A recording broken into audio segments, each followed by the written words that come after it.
மக்களே பாய். உங்களுக்கு ஒரு கதை சொல்லுதேன் கேளுங்க. எல்லாத்துக்கும் சொல்கிறேன் கேளுங்களேன். இந்த கதையை கேளுங்க, நல்லா கேளுங்க கதையை. ஒரு கதை இது சத்தியம், சொல்கிறதெல்லாம் சத்தியம். இது ஒரு ஊரில் ஒரு ஆணும் ஒரு பொண்ணு, டக்கு டக்குன்னு சொல்லி முடிக்கணும். ஒரு ஊரில் ஆணும் ஒரு பொண்ணும்.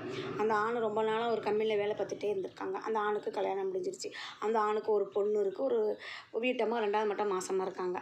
இன்னொரு பொண்ணுக்கு அங்கே ஒரு பக்கத்தில், அந்த ஆணுக்கு தூரத்துலேருந்து அந்த கம்பெனிக்கு வேலைக்கு வராங்கன்னு வச்சுக்கோங்களேன். இன்னொரு பொண்ணு அந்த பொண்ணு வேலைக்கு போகிறதுல அந்த பொண்ணுக்கும் கல்யாணம் முடிச்சுட்டு பிள்ளைங்க இருக்காங்க. அந்த பொண்ணோட வாழ்க்கை ரொம்ப கேள்விக்குறியாக ஆகிப்போச்சு. ரொம்ப பிரச்சனைகள். அவங்க தாய் தப்பை பார்த்து முடிச்சு வச்ச வாழ்க்கை பிரச்சனையாகவும் அந்த கம்பெனிக்கு வேலைக்கு போகுது அந்த பொண்ணு. பிள்ளைங்களை காப்பாற்றணும், நம்ம தாய் தப்பையும் கஷ்டப்படுறாங்க அப்படின்னு சொல்லி அந்த பொண்ணு வேலைக்கு போகுது. அந்த வேலை பார்த்த இடத்துல அந்த ஆண் வந்து அந்த பொண்ணை சந்திக்கிறாரு. ஏம்மா, நான் உன் கல்யாணத்துக்கு வந்திருக்கேனேம்மா, உங்கள் அக்கா மூலியமாக உங்கள் அக்கா மாப்பிள்ளை பத்திரிக்கை கொடுத்து உன் கல்யாணத்துக்கு வந்திருக்கம்மா, என்னம்மா நீ இங்கே வேலை பார்க்க, புருஷன் வீட்டில் நீ இல்லையாம்மா அப்படின்னு. அந்த பொண்ணு வந்து அதோட கஷ்டத்தெல்லாம் அவர்கிட்ட சொல்லுது. ஆமாங்கண்ணா, இப்படி இப்படி நடந்துருச்சு, இப்படி இப்படி பிரச்சனை, நான் எங்கள் அம்மா வீட்டோட தான் நான் இருக்கேன், அப்பா வீட்டில் நான் இருக்கேன், என் பிள்ளைங்களை வளர்க்கணும்லன்னா அதான் நான் வேலைக்கு வரேன் அப்படின்னு அந்த பொண்ணு சொல்லியிருக்கு. அப்படியாம்மா, சரிம்மா நீ வேலை பாரும்மா, என்னம்மா செய்ய, நல்லவங்களாம் கடவுள் சொல்லுமா, ஆளுக்கு என்னென்ன நடக்கணும் அதான் நடக்கும்னு சொல்லிட்டு அந்த ஆண் போயிடுச்சு. கொஞ்ச நாள் கழிச்சு அந்த கம்பெனிக்கு அந்த பொண்ணு போக அந்த ஆண் வேலை பார்க்க அப்படியே நடந்துக்கிட்டு இருந்துச்சு.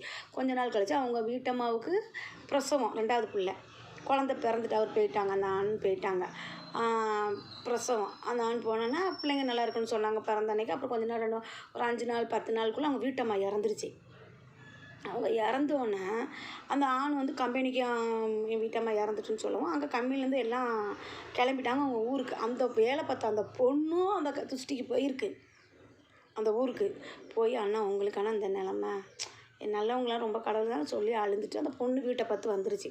அந்த ஆண் அங்கே உள்ள சாங்கியம்லாம் இருக்கிற எல்லாம் முடிச்சுட்டு எல்லா வேலையும் முடிச்சுட்டு அது 3 மாதமோ 1 மாதமோ கழித்து அந்த ஆண் வேலைக்கு வந்திருக்கு.